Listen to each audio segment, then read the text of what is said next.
Bismillahirrahmanirrahim. Assalamualaikum warahmatullahi wabarakatuh. Alhamdulillah wassalatu wassalamu ala Rasulillah la haula wala quwata illa billah.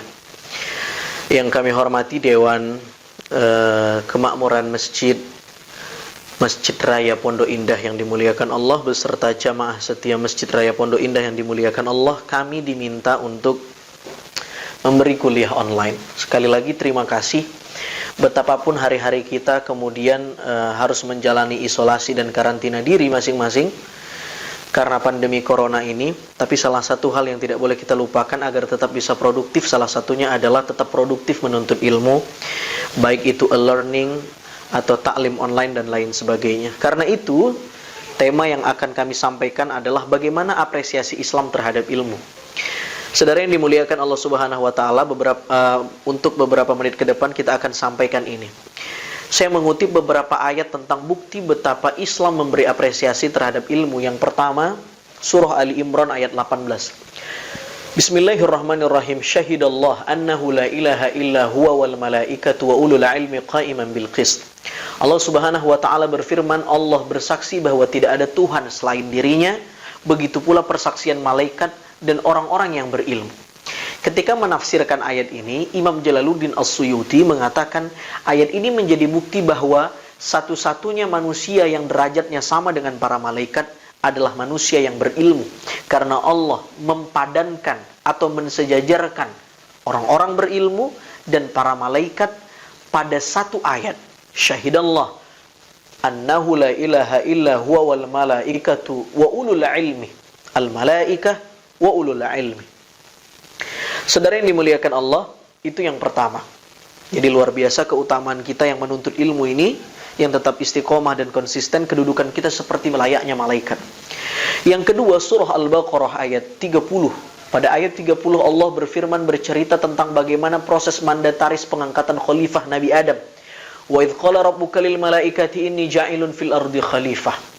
Lalu kemudian ada asumsi dan kekhawatiran para malaikat, ditakutkan khalifah atau masterpiece yang bernama manusia yang akan diciptakan oleh Allah itu ataj'alu fiha man yufsidu fiha wa yasfikud dima, akan saling menumpahkan darah dan saling berbuat kerusakan. Di ayat 31 Allah berfirman wa 'allama Adam al-asma'. Allah menginstal, mengajarkan ilmu kepada Nabi Adam. Ayat ini menunjukkan satu-satunya syarat untuk mensukseskan kerja kekhalifahan manusia di bumi adalah ilmu.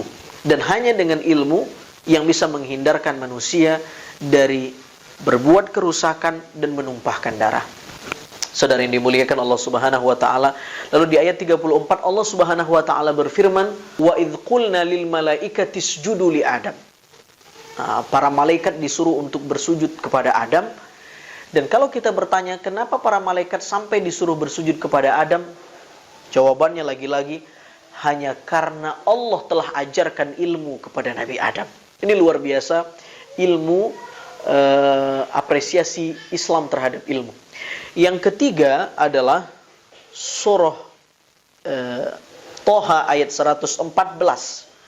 Allah Subhanahu wa taala mengajarkan satu doa kepada nabinya, wa qur rabbi zidni ilma. Tuhan, tambahkan kepada kami ilmu. Berbagai macam penafsiran para ulama tafsir, ada yang memaknai ayat ini sebagai tambahkan kepada kami hafalan Quran. Tambahkan kepada kami pemahaman tentang ayat-ayatmu. Ada yang menjelaskan tambahkan kepada kami ilmu secara umum yang dengan ilmu itu kami makin dekat kepadamu. Tapi betapapun penafsiran para ulama dengan beragam penafsirannya, yang dapat kita ambil kesimpulan adalah satu-satunya ayat dalam Al-Quran yang menyuruh kita untuk menambah sesuatu hanya ayat ini. Tidak ada ayat yang mengajarkan kepada kita tambah kami harta, tambah kami kedudukan, tambah kami popularitas, kecuali hanya ayat ini. Dan isinya adalah meminta kepada Allah agar kita ditambahkan ilmu. Mudah-mudahan 3 ayat yang saya sadur dari Al-Quran ini bisa menambah motivasi kita.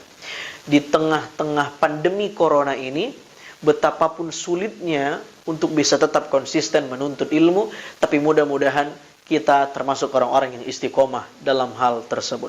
Hadanallahu wa iyyakum ajma'in. Assalamualaikum warahmatullahi wabarakatuh.